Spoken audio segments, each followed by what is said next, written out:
All right, race fans. You know it from the sound of the music. It's time for another episode of the Race Fan Heaven Show. I am Rick, and I am here to do today a sort of an Indy preview and post-qualifying show all in one. I'm going to do a quick show for you today. Just wanted to give my thoughts on qualifying and my thoughts pre-race on what's going to happen tomorrow in the Indy 500. That's right, it's Indy 500 Eve right now, right here. And I am here at the palatial Race Fan Heaven Studios, and glad you can join me. And let's go right into it. Let's talk about Indy. It's going to be all Indy here. Let's start with just a little recap of the season. At the beginning of the season, our buddy Robin Miller had a great prediction, and he predicted that the Young Guns were going to really kick ass this year. And guess what? He was 100% right. Things have been great for them. Out of 5 races, 3 first-time winners, which is huge, and all young guys. Alex Palou at Barber, Pato Award at TMS, and then Renus VK at the Indy Road Course. And Colton Herta won St. Pete. Not a first-time winner, but still very much a young gun. I haven't looked up their ages, but I don't think any one of those 4 guys is over 22 years old. Which was phenomenal. It's amazing. 4 out of the first 5 races. And then, a guy that's been hanging around for a while, picked up another win at Texas, was that guy. What's his name? 6-time champ Scott Dixon. So what a dichotomy this year. What an amazing mix of experience and young guns coming in, and the experienced guys still quick. It's been an amazing season so far. But we roll into Indy. Number 1, first of all, Indy with fans again, thank God. Indy in May again, thank God. COVID, goodbye. We really don't like you. Get away, get out of here. Everybody stay safe, whatever. Still wear your mask, get vaccinated, do whatever you want to do. But we're back. Fans are back at the racetrack, and we are really excited about that. It makes it totally different.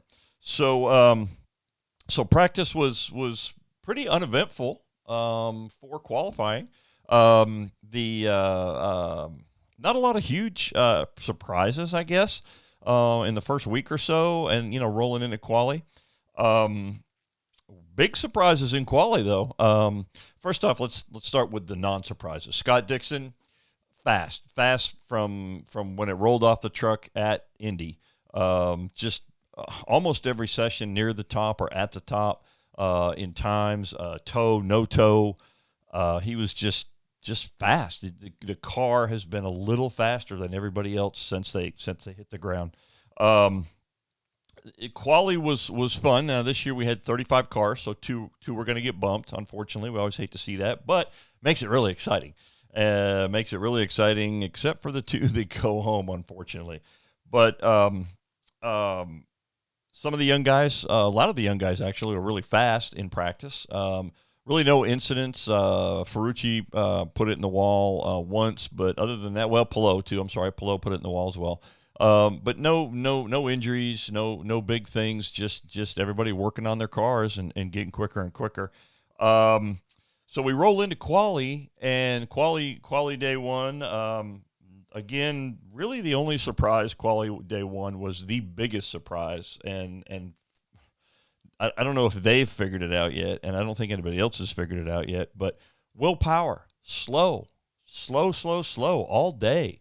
Did everything they could and did not make it in the top 30. All his teammates did, but it almost as if there was something wrong with the car or the engine or something.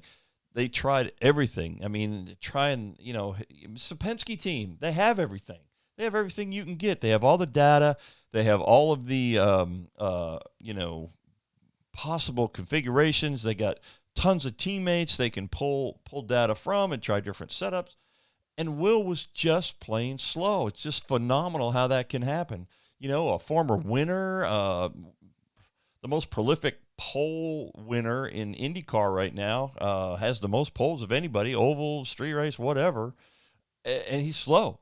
So he didn't make the top 30. So for him to have to be fighting it out to make it into the last row of the race in the last chance qualifying session on Sunday was exciting, I guess would be a nice word for it. Wasn't really exciting for Will, I'm sure, or his team, but it was fascinating to watch.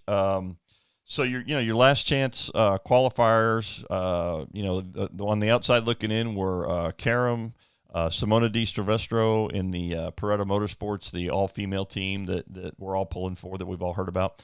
Will Power, and then you had Charlie Kimball and R.C. Enerson in the Top Gun Racing car. And, we all know the results now when it all shook out. Power made it in, Di Silvestro made it in, and Karam made it in. Power 32nd.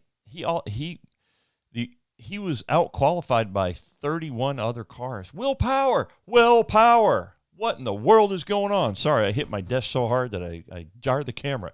But I can't believe it. It's unbelievable. Now, here's the good news. Today is the day before the race. Yesterday was carb day. Let's pull out our carb day results. This is practice times, fastest lap on carb day. Scott Dixon. Let's see. Scott Dixon, for fastest lap. Simon Pagenaud did not qualify well. Didn't qualify well at all. Where is Pagenaud? Pagenaud, I got to go way down to the bottom to find Simon. Simon, where are you? 26th. Qualified 26th. Yet yesterday, second fastest. Joseph Newgarden, another Penske car. Where is Joseph? Well, let's see. Let's run down the list. Oh, Joseph Newgarden qualified 21st. And yet, carb day, third. Connor Daly, fourth. Marco Andretti, fifth on carb day, which is phenomenal. Will Power, what I was getting to, sixth. So qualified 32nd, but he's sixth fastest on carb day. Now, this is, for all you old hands, you all know there's a big difference between a fast qualifying car and a fast race car. A fast qualifying car, you need to go as fast as you possibly can all by yourself on the racetrack. A fast race car is a race car that's pretty fast but works really, really well in traffic and gets really good fuel mileage. So when you're in turbulence and you've got all the other cars on the racetrack, you want a car that's really well balanced, not so much for ultimate speed, but a car that's well balanced so you can pass. You want to be able to pass the guy in front of you. Many, many times at Indy in the past, because of different, I'm not going to go into all the details, but different aero configurations and all the different things that have happened over the years, they're always tweaking the package. They're always trying to make it a little better. And it's very difficult to tweak it to where the car is balanced, but you can pull up behind another car and pass them without the air turbulence from the car in front of you killing your momentum and killing your aerodynamics and not being able to let you get past. This year, it looks like that package is pretty good. So my point was, there's a big difference between an ultimate speed car and a good race car. Ask Marco Andretti last year. Marco Andretti last year, off the truck, kind of like Scott Dixon this year, off the truck fastest all the sessions, fastest qualifying car. And when the race started, he went back faster than he had a boat anchor on him. It was unbelievable. His car was so bad in the race. I mean, he just got blown. Cars just blowing past him. So you can have a really fast qualifying car and have a really crappy race car.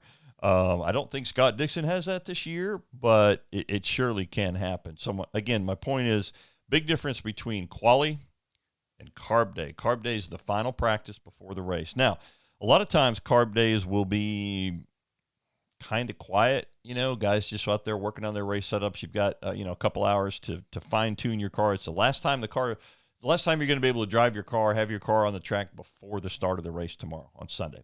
So that's the time to really dial everything in. You're out of qualifying trim. You're in race trim. You're working on, tire wear. You're working on fuel mileage. You're working on setups and getting that really nicely balanced car that the driver is comfortable with, but yet it's still fast.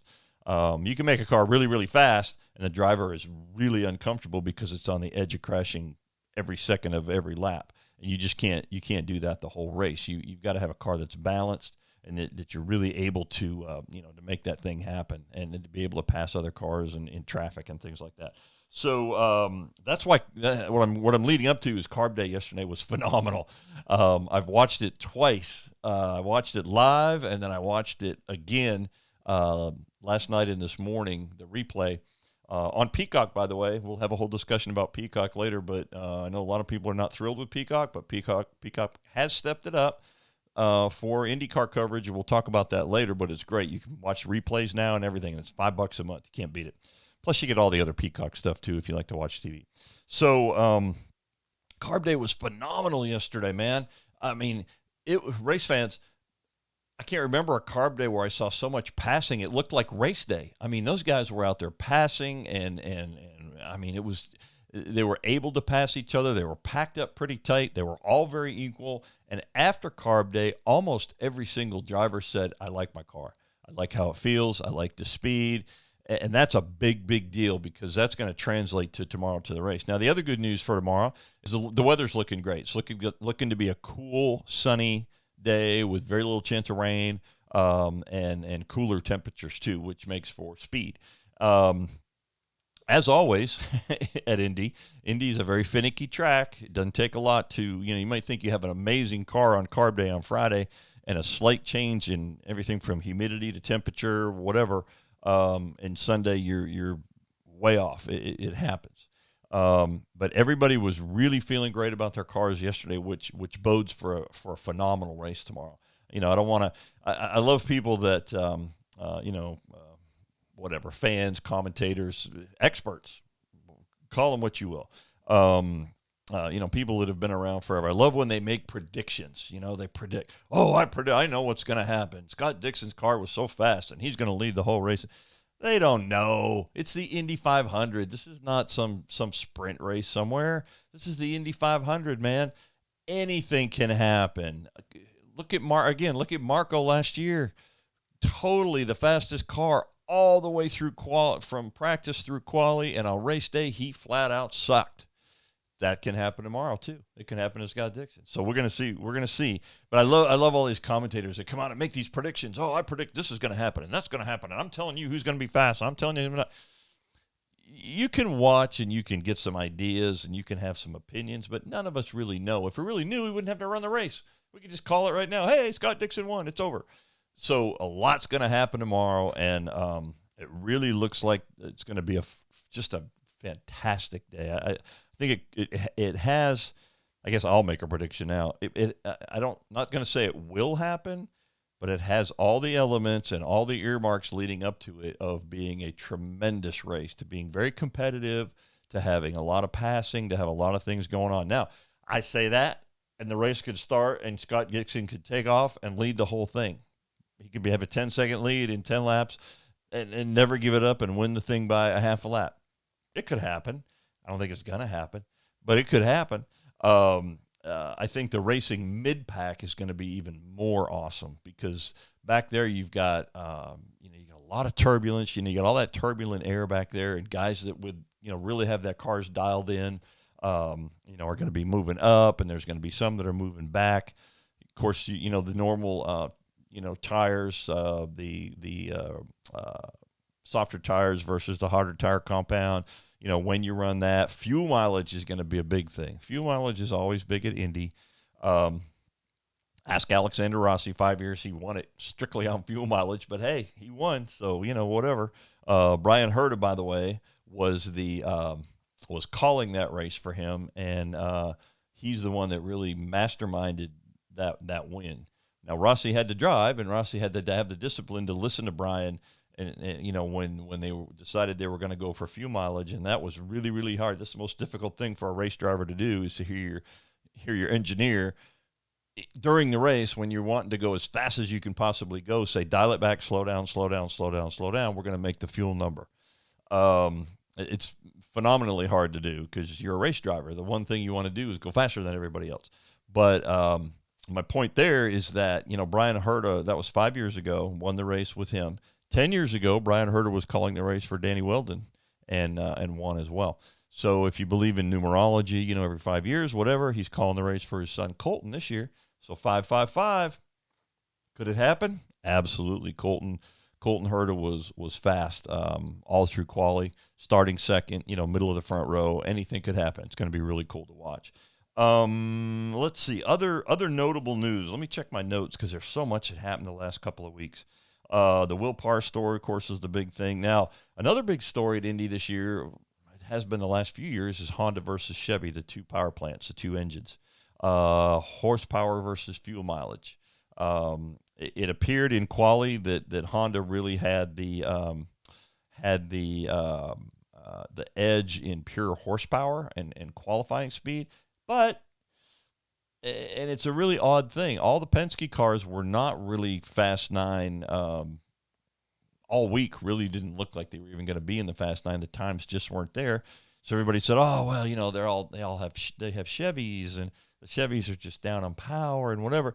And then come qualifying day, you look at the top nine, and you've got VK and Ed Carpenter, both from Ed Carpenter Racing, right up there near the front, knocking on the door of Scott Dixon's Honda time and Colton Herta's Honda time. So you can't point at the the Penske team can't sit there and go, well, we're down on power, that's why we're slow.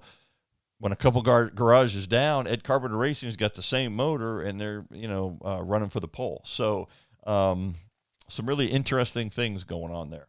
Now, if you look at qualifying versus carb day yesterday, Scott Dixon was one of the few that was near that his carb day time, his fastest lap yesterday during carb day, was near his pole time. I mean, he was fastest yesterday on carb day, and of course he was fastest qualifying because he's on the pole.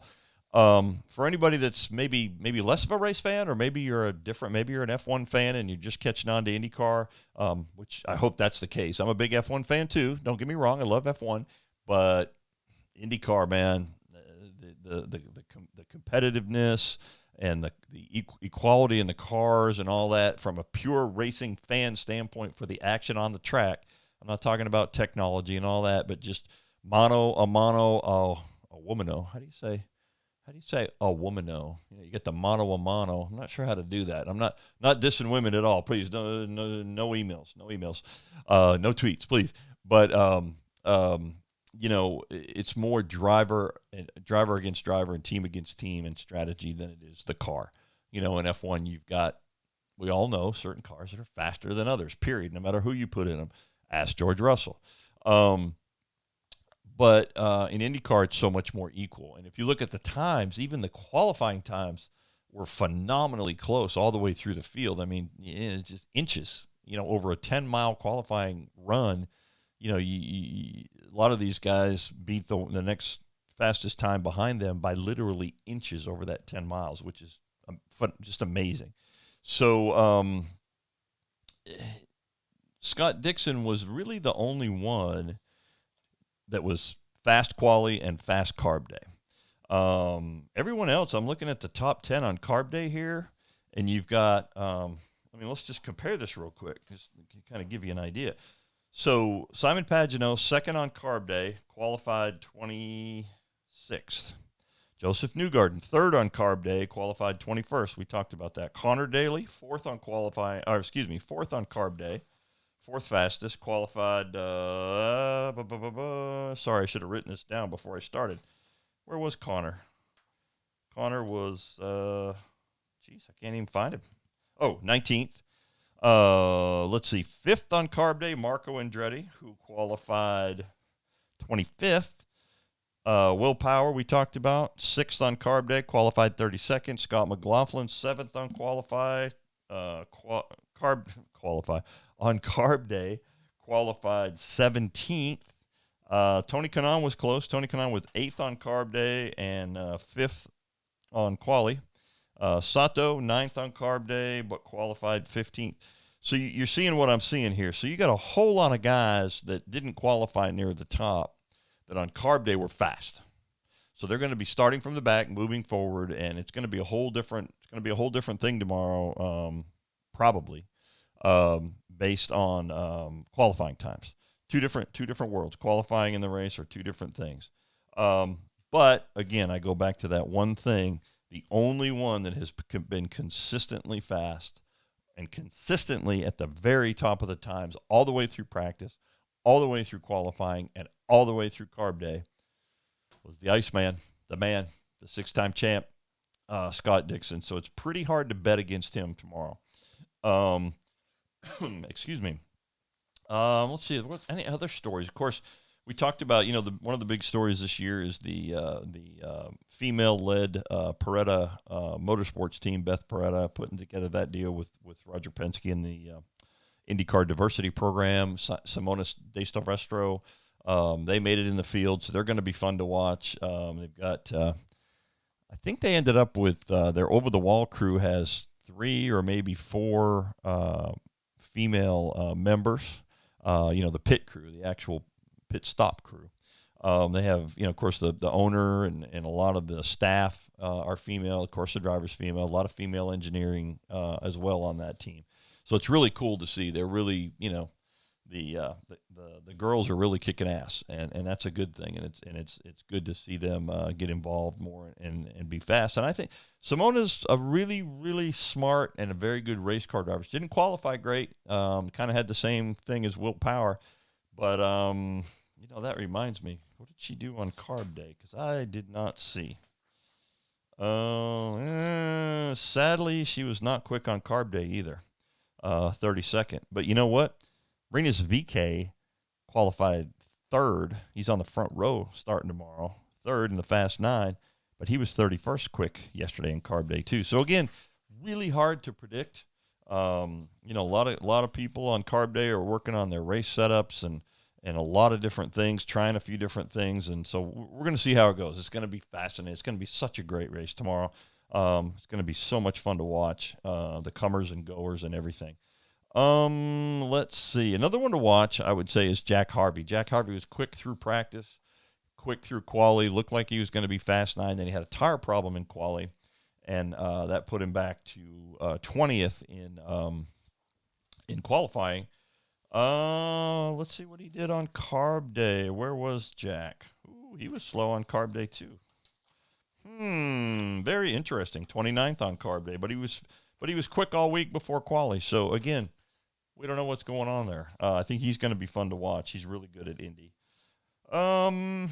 Anything else important? The mix of young and old, that's going to be a big story. It's going to be a big story all day. The young drivers and the more experienced ones.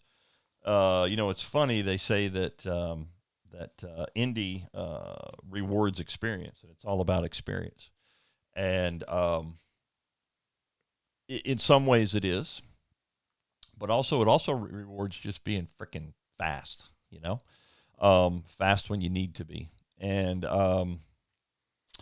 Rossi 5 years ago, for example, Rossi comes in, no Indy 500 experience, fast driver, fast team, no experience, wins the race. But the reason he won that race was because of the strategy, the fuel mileage strategy, and the experience of his engineering staff and crew and Brian Herta. That's really what won him that race.